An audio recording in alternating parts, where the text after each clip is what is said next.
I would say the most important, the number one element that I've sort of focused in on through all of these years of success is I embrace change.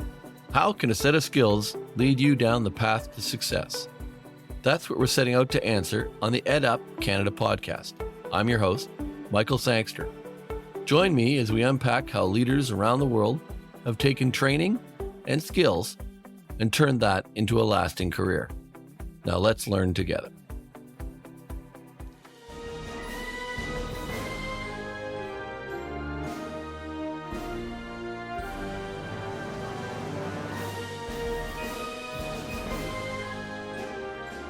Hi, it's Michael Sangster, and welcome back to another episode of EdUp Canada. Let's get together today and talk about career college sector, partnerships, and some of the things that great institutions are doing to train the workforce for the future in Canada. I'm particularly excited today to be joined by Henry Devlin. The reason I'm excited about talking to Henry today is because he's blunt and he's direct, and we're going to know by the end of this half hour exactly what he feels about things. As an introduction, Henry's the first college owner I got to sit down with when I took on this job with the National Association of Career Colleges. And I left shaking my head a little bit because I had got some incredibly blunt, straightforward, great advice on things. But there was also an optimism to it. There was an attitude towards the sector that was encouraging, it was invigorating, and it was challenging for what I was trying to go do for the next couple of years so far. And we got a long ways to go. So Henry, I want to introduce you, President and CEO of Summit2. And let's start off with, what is Summit2? Well, Michael, thanks first of all for having me on. Summit2 corporation I formed a number of years ago. And within Summit2, we have a number of school brands. So in Eastern Canada, we have a brand called CBBC Career College, formerly known as Cape Breton Business College. And in Ontario and Western Canada, in our online division, we have Willis College, the oldest private training college in all of the country. So these are the two main brands that we have. And we deliver training in, the typical areas of business, health, and technology. So what's a typical student look like in one of your institutions?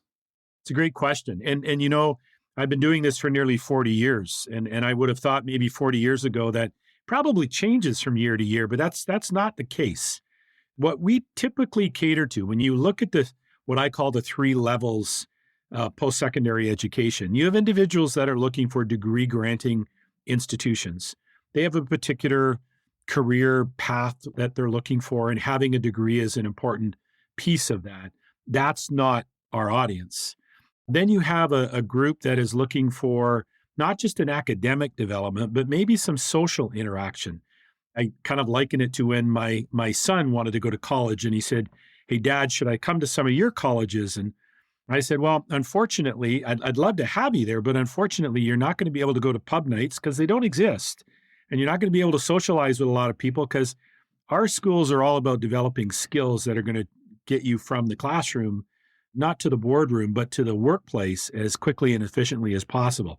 So who do we cater to? We cater to the individuals that have maybe been through some post-secondary education, and maybe it didn't lead them exactly where they thought it was going to go. And now they're getting very serious about, I want to get a job. I want to get out there. I want to get a paycheck.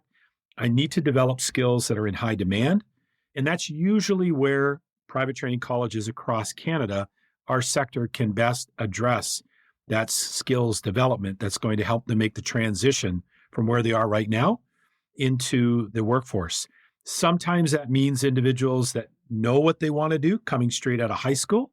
But I would say typically the audience that is attending private training colleges across the country have some post-secondary education. And in some cases, and I'm thinking about within CBBC, some of our medical lab training programs, we have a large number of students that have graduated university with a science degree, but are now looking to add some very hands-on marketable skills to go with that, so they can not only get their first job out of college with us, but they can use that degree to advance through their career, their medical career that they're going to pursue.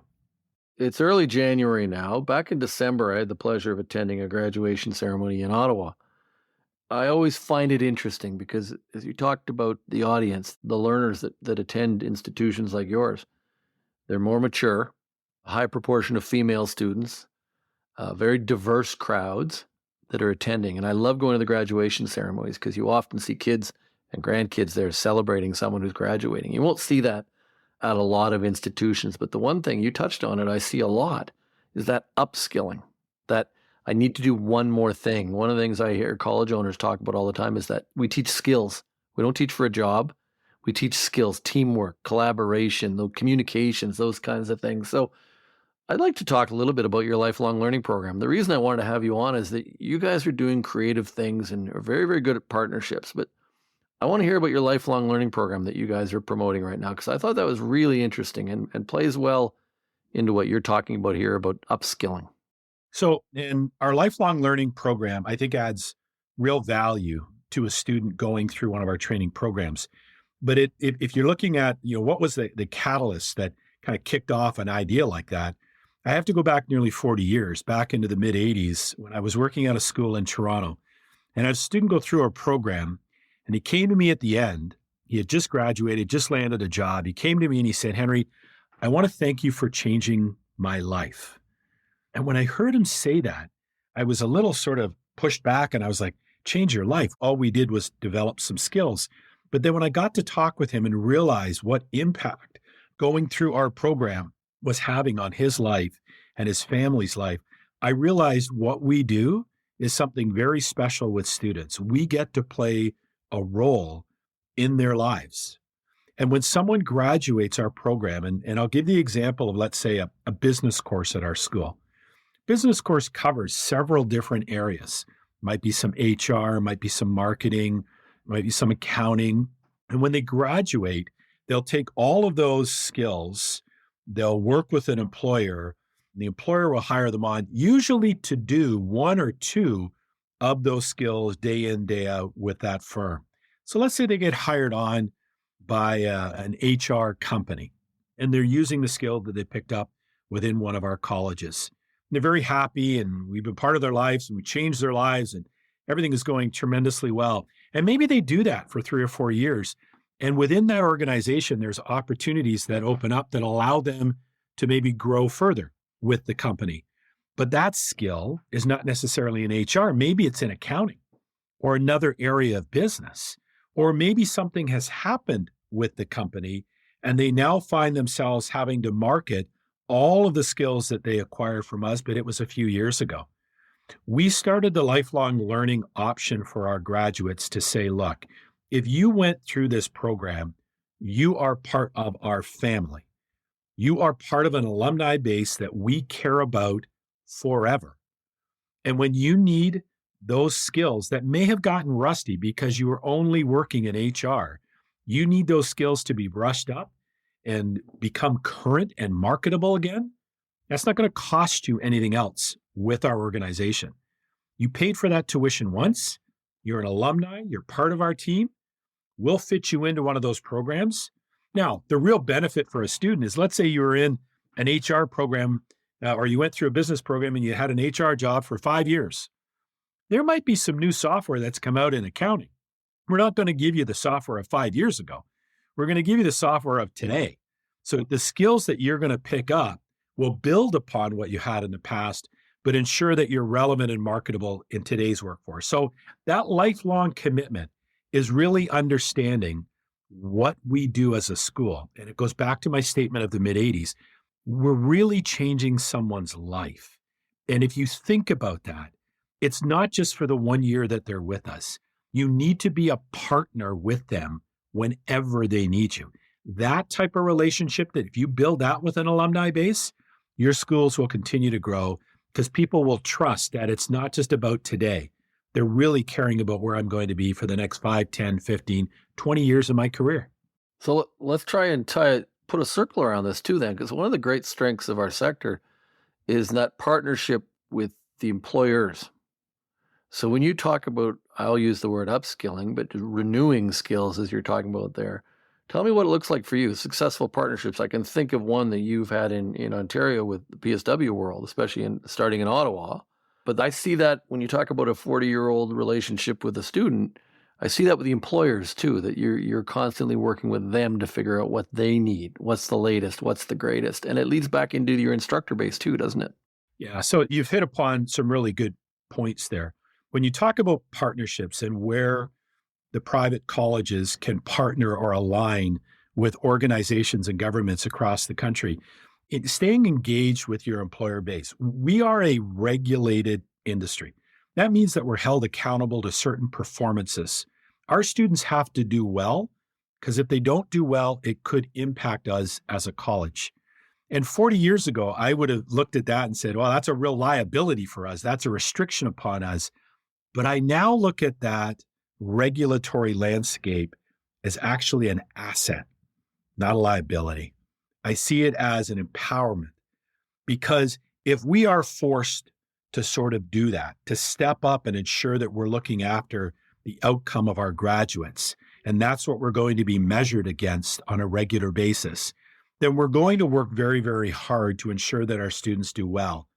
And when students do well, it's sort of like when you go out to a restaurant and you have a great meal and you leave a positive review because you had a really good experience. When you're taking care of students through that entire life cycle, from when they called you, through all of their training, through their transition into career services, they're going to leave positive reviews. They're going to tell people about you. And when you're talking to employers, because you need to link your grad group with employers, you're also hearing from employers what their challenges are. They might say, and I'll use your example, we're looking for 10 PSWs, but we actually have 10 staff that are in non-PSW jobs right now that are looking to make a career change with our organization. Can you help them get into a training program with you on a part-time basis or a casual basis or an online basis so they don't have to give up their job? Can you do that to help our existing workforce? That's a unique way to partner with employers. And then when you look at government, what you need to do, from my experience with government, is you have to do two things. You have to figure out where's the challenge, where's the hurt, where's the difficulties they're having. You have to then formulate a plan and come to them with A, the explanation of what the challenge or the issue is, and then B, what the solution is. Because sometimes, and I'll give you a perfect example with the PSW. I remember talking to the government in Ontario, and they said, we don't have enough people as PSWs. We need more PSWs. And I actually said to them, I don't think you have a recruitment issue. I think you have a retention issue. And they said, what do you mean? And I said, your own reports indicate that 55% of the students that graduate out of school that start as a PSW within a year are gone. That's not a recruitment issue. It's a retention issue.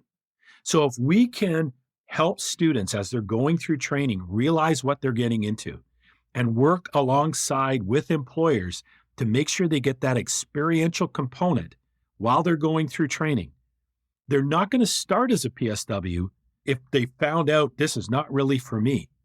The challenge that was going on, and it's what I said to the province, if you let me build this in a particular way, and that's again a benefit to private training colleges, they have the ability to be nimble and quick and modify and adjust to fit what's going on in the marketplace.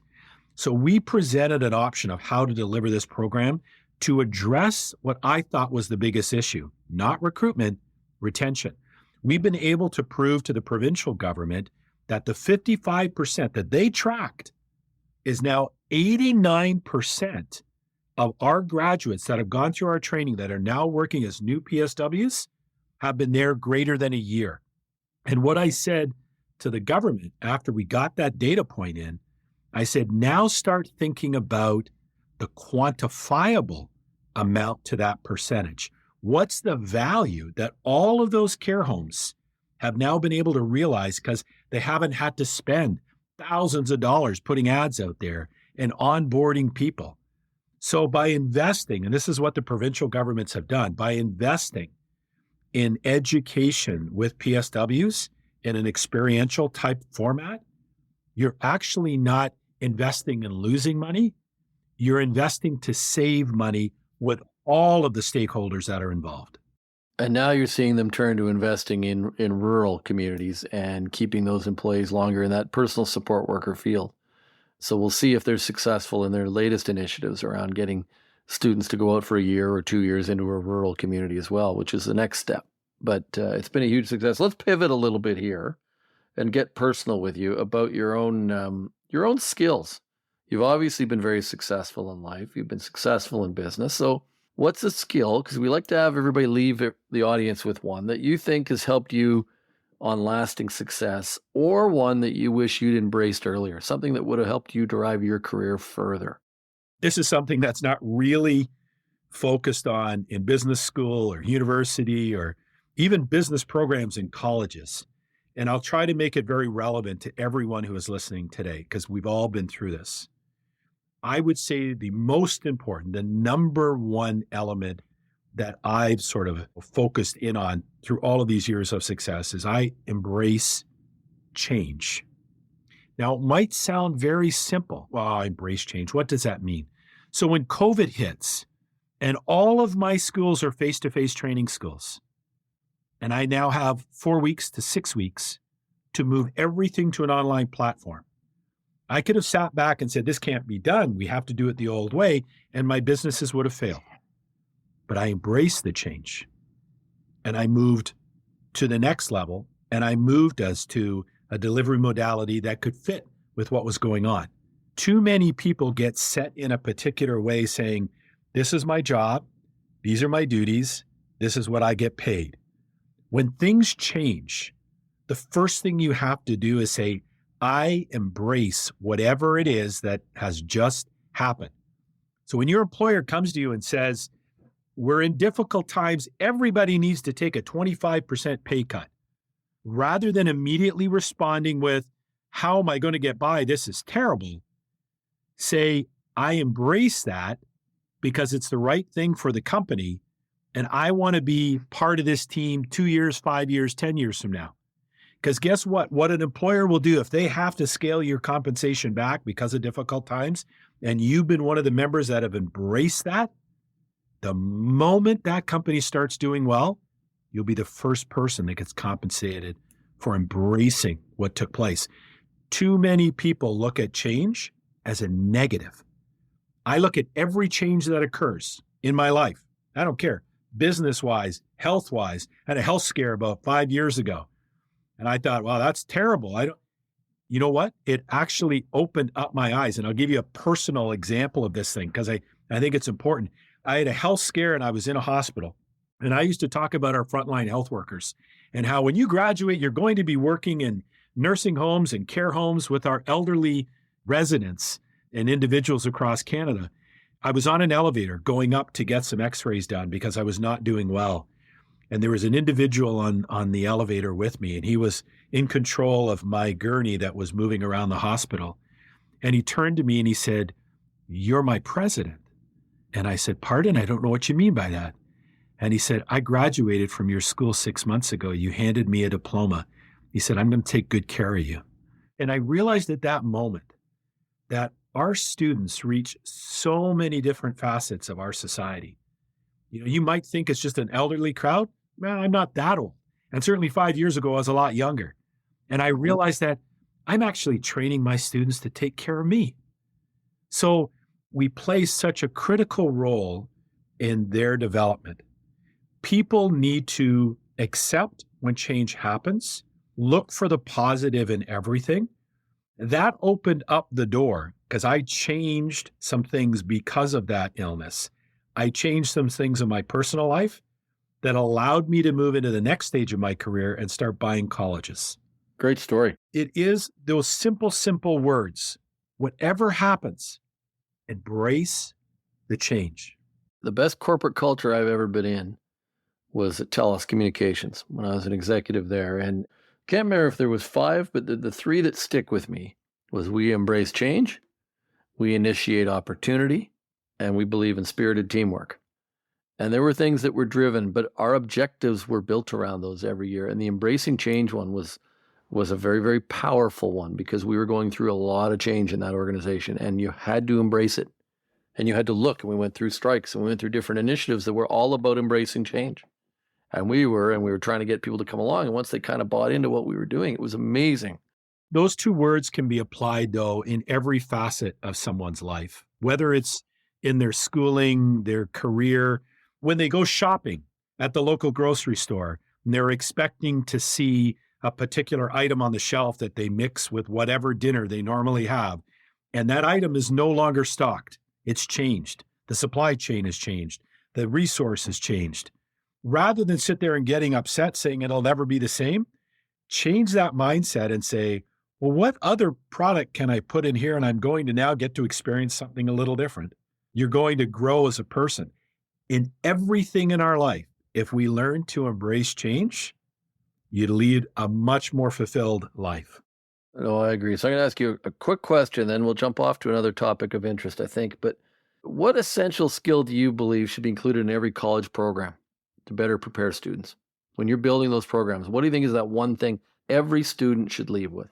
So when you think about that, is there one magic pill for every program? That's pretty hard to do. But if you think about what is the role of private training colleges across Canada, the secondary role is to train. The first is to help someone transition from where they are now to a new career. You accept people that are qualified. You work with people day in, day out. Why? Because you want to help people move to employment.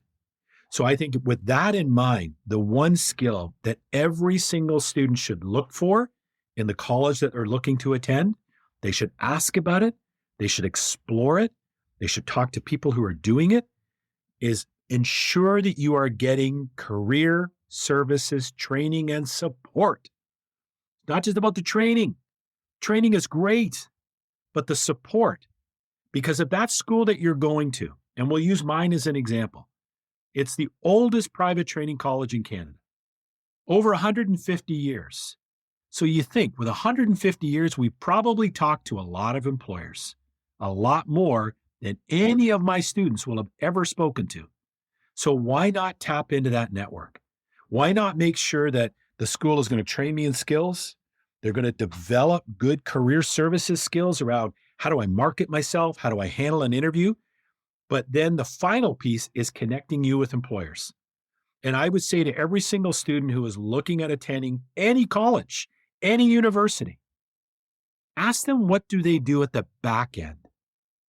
Because every school is going to more than likely deliver a good curriculum. It's where they focus most of their time. But for students who are listening to this, I would really encourage them to explore what that college or university does for you at the back end, because that's going to be the critical piece to you getting on with the company. Great advice. And I know the connectivity that the colleges have with the employer base. That's so important. And we haven't touched on it, but many of our instructors come from those employers. Part-time instructors who come either having had experience, lifelong experience, or are there to support. Interesting event back in December with Algonquin Career Academy in Ottawa that came out of Algonquin Travel. It was formed because they needed more employees for their own company, which has now become a different college because of that. And there's so many of those stories. 150 years is an incredible one in its own. So let's dive into something that I'm interested in hearing more about. We've been working on it together. Well, let me talk to you a little bit more about what you're doing with veterans, how you're working with veterans. I think that's the important question, though, is how you're working with them. And also what the work you're doing with the Canadian Armed Forces, because it touches on so many of the topics today, from government to employers to training to after training experiences. So why don't you tell us a little bit about the things you're doing? So two very good sort of elements to what you've just asked there. Number one, Willis College has been working with veterans for 100-year plus. We go back to probably World War I, World War II, where we had students that were finishing up with the military that were looking to transition into civilian life. What we do, and we've developed this over a period of time, we understand that not only do those veterans leaving the military need skills to compete in a civilian marketplace, but they also need transitional support. So within our college, Willis, what we have for veterans are those added elements. So when a veteran says, how do I make sure that my VA support and my benefits get activated? Who do I see about finalizing my documentation on my last transfer to a particular location? We support them through that. We sit there and realize that their resume is going to be very different than someone who has worked in a civilian job. So understanding and working with our veterans on, okay, you're not going to be able to say to an employer, I want to come and work at your office and I've driven tanks for the last 30 years. Because the employer is going to say, I don't even know what a tank is. How does that relate to here? But if you start understanding that with veterans, you're able to break that down and say, okay, by driving a tank, what transferable skills fit into this job that you're now applying for? So we do an exhaustive amount of work with our veterans on helping them understand how marketable they are in a civilian capacity. We sort of make that transition from military talk to civilian talk. And I think most of our veterans really appreciate that it's not just about academic development. It's about career support. It's about helping them with their transition from military to civilian life with benefits, et cetera. So that's a critical piece of why we've been so successful with veterans. You've also had people on board that understand it. You're not just learning it. You've got people in the building that I've met, 2 of them specifically, that you can speak to. Yeah, we certainly do. And I'll be careful. They haven't given me permission to use their names. But when we have retired senior military brass, when we have retired generals and corporals that are on our team that work with us, they're not trying to figure it out. They have lived through it. And they're able to give us real life experiences of, Henry, they're going to need this type of help. So we have built, and it's part of our MVP program. So our military and veteran partnership program, we have built a systematic approach to assisting veterans through their journey from military to civilian life. Michael, you also mentioned some of the work that we're doing with active Canadian military. It's a little different. So these individuals have a full-time job. So a number of years ago, the Canadian military realized it's got a lot on its plate. It's training, it's recruiting people, it's trying to run, the defenses of our country, and it's trying to support a global marketplace and all the challenges that exist there. But they also realized there needed to be additional training that goes on and newer technology training like cyber. So a number of years ago, they put out a proposal to say, what school would like to stand up and take on this challenge? I felt Willis College was well prepared because of the number of years that we had been training cyber operators and analysts for the Ottawa and National Capital Region. I felt we were well prepared to compete on that proposal. So together with our partner at KPMG, we put in a very competitive bid, and we were very fortunate that the Canadian military selected KPMG and Willis to deliver training to active military. So today, of all of the schools, universities, public colleges, private colleges, we are very proud to say that Willis College is the only academic institution in all of Canada currently authorized to deliver cyber operations education to active military. It leads to my next question in a backhanded way, but I love telling that story. I love telling the fact that people will make a comment about career colleges and strip malls. Sure. Or in shopping centers like it's a bad thing. And we can see each other today. I can see Henry smiling because he knows that Willis College that I've been to is in a shopping center in Ottawa. Right. And when I first showed up to look at it, I thought, this is interesting. Why are we here? And then I looked around and saw the train, the buses, the parking, the food court, and the people who are working that are probably attending the college as well, but also working inside that shopping center. Yeah. So I love telling the story about the myth of the fact that career colleges can't do as well as a community college or a university, because you're doing it and you're doing it better when it comes to training the military for those operations. So tell me about the myth about our sector that frustrates you the most. Well, and again, I have a unique perspective because I've worked in this sector for nearly 40 years now. And I would have said 30, 40 years ago, truly, we were looked upon as a different level of education. Now, I would say that we have reached a stage where we are complementary to everything else that is out there. And, I started off with our conversation here today, and I talked about students that are looking for degrees, students that are looking for 2 and 3 year programs that have that social aspect to it also. And then our colleges that are more skill based and sort of move you in a very efficient fashion from schooling to employment, usually in about a year or less. Each one of those levels allow us to have an education system in this country that can address everyone's needs. If all of a sudden there were no private training colleges, there would be thousands and thousands of students that couldn't find the education they're looking for. And if, on the other hand, all we had was private training colleges across the country, we wouldn't be able to cater to all the programs that are out there. We wouldn't be able to cater to the degree granting institutions that are preparing the leaders of our country for the next 20 years. So I really think that collectively, we now have a landscape of education that everybody plays a role in.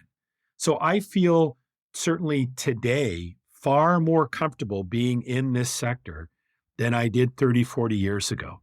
I think the regulatory landscape in which private training colleges live in keep everyone on the straight and narrow. If you're not helping students get jobs, eventually the government will say you cannot operate as a school. So we have accountability. We do not at the beginning of every year turn to government and say, can you transfer money to us to operate? The reason we charge the tuition we charge is because those are the funds that we take in to run our operations, to pay for our teachers, to do our advertising, to facilitate the education, to build our classrooms out, all of the labs, et cetera, et cetera.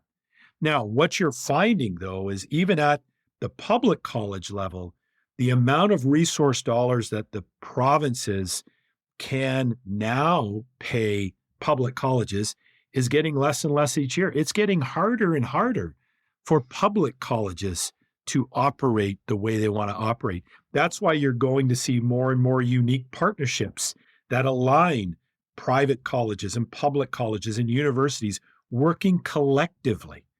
Imagine a day where someone could spend 1 year at a private college, 1 year at a public college, and then finish off their degree at a university. And what do we get at the end of it? We get an individual that has been able to experience all of those landscapes and really is a more marketable, more knowledgeable individual than had they only gone to one individual facility. I agree. And I think it'll happen in Newfoundland and Labrador first, because I've spent a lot of time there, and the way that, because of the size of the sector and the way the career colleges, the community colleges, and the universities work together, I think they'll do that. I think they'll find that pathway, and it'll be awesome. Maybe you'll see that in Nova Scotia, Cape Breton, where you work as well, where there's that ability. And I'm going to comment quickly, like one of the things I don't get from our 550 members, I don't get a lot of complaints about regulation. The only thing they want is consistency of regulation from government. But I don't get complaints about the level of regulation. They like just to know what it is, and they'll go meet it. They'll hit that bar, and they want that bar to be there for them because it helps get acceptance for the sector, which is so crucial. So you kind of touched on it, but I was going to ask you about that great graduate or that great mentor in your life. You mentioned a graduate earlier who was pushing the gurney. Tell me about a mentor, but we'll finish up on this, that individual that set your career path. As I meet with college students especially, we have those conversations about someone who's changed their life, and it might be their best friend who convinced them to enroll too. It doesn't have to be someone older. It's interesting when you talk about mentors and individuals that have come across my path. I know a large number of school owners And I've worked for several different companies throughout my career, certainly prior to Summit2. And I currently employ about 300 individuals. And as much as those individuals work for me, I'm also inspired by them and their level of commitment that they make to the organization. I'll sort of reverse this a little bit because usually people look towards mentors as individuals they've worked underneath and they've inspired them and they give them. And there's been lots of school owners through the years that have done that. But I've got one staff member right now in Nova Scotia. And 5 years ago, she came across my desk and she was retired and she was hearing that we were going to launch a new program, a medical lab assistant program. And it was going to be a small little pilot for the province. We were only going to train 8 students. And I looked at her resume and her background and I said, I think you would be a perfect individual to lead the class, to help build the program, and to really put us on the map as a quality trainer of medical lab assistants. So I'm going to use her first name. I won't use her last name. But Rosemary took up that charge and she said, Henry, I want to do this. I will give you 5 years and I want to build this program. Well, I'll move the story forward as quickly as I can here. It's been now 5 years. Rosemary is retiring next Friday. She doesn't know this, but I'm getting a letter from the premier that is basically thanking her because what she has been able to do, our school in Nova Scotia for that program is the only school in Nova Scotia, public, private, doesn't matter. The only school in Nova Scotia that is authorized by the Nova Scotia Health Authority to deliver the medical lab assistant training. We did a pilot of 9 students. They loved the results, and every year they have moved that level up. Our campus right now is either number 1 or number 2 nationally every year in our student exam results. Those are national exam results that we don't control. Students write it. There's a national board that reviews them and then posts the results. That's a direct reflection upon what Rosemary has done with that program, her commitment to the students, her commitment to her craft, and her commitment to that career. So when I look at who inspires me, when I see a staff member take something that is really just a small little seed in the ground and turn it into this mighty oak tree that we now have, Rosemary inspires me. So I don't always look above me. I look around me. I look within me. I can pick up inspiration from all of those people. I love that. I was speaking at this graduation ceremony recently, and I used the Walt Whitman quote, which Ted Lasso's taken, but I've used for years, about be curious, not judgmental. Yeah. And I spoke to the students about that and encouraged them all to be mentors to each other, to be mentors to somebody who's not in the room yet. And we're trying to balance this podcast and have conversations about those personal stories too. So I thank you for taking the time today. I will also add that I believe loyalty comes from great leadership. And I'm fortunate to have a board member on my board that comes from your organization, but I've also gotten to know a lot of the people in your organization. And leadership does matter, and your leadership in the sector and in your college is obviously being rewarded with loyalty from people that will run through a brick wall for you. And you're fortunate to have some of those people, and I know that because you tell me you are. And that's part of the loyalty. So thank you today, Henry, the president, CEO of Summit2. For those of you who haven't had a chance to take a look at, it's the Cape Breton Business College now. CBBC. Or the Career College now. CBCC. There's a story there that one of your employees will chuckle about with a car wash when they hear the podcast, but also Willis College across Canada. You're doing amazing stuff. And I look forward to seeing you again in the new year here. And thank you for taking the time to join us today. Michael, my pleasure. And I hope this adds some value to the people who are listening. And again, we get to change students' lives. It's a pretty powerful career that all of us get to participate in.